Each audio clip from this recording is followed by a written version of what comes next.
कब तक घर में प्लास्टिक के खाली डब्बियों को इकट्ठा करते रहेंगे, जब हम इनसे ढेर सारे पैसे बचा सकते हैं और घर के और किचन के ढेर सारे कामों को आसान कर सकते हैं। तो ये जो प्लास्टिक की डब्बियां आपके घर में आती है, डिफरेंट डिफरेंट शेप्स में आती हैं, जिसका एक नया उपयोग आपको बताते हैं। दोस्तों, आपको एक फॉक ले लेना है और ये जो डब्बियां हमारे घर में आती हैं प्लास्टिक की, इनमें आपको छोटे छोटे होल्स कर लेने हैं।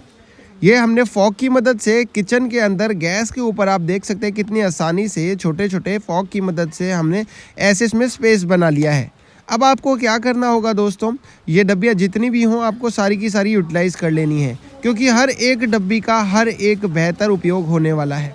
आपने देखा कैसे पहले छोटी डब्बियों में स्पेस बनाया और हम बड़ी डब्बियों में भी फॉक की मदद से स्पेस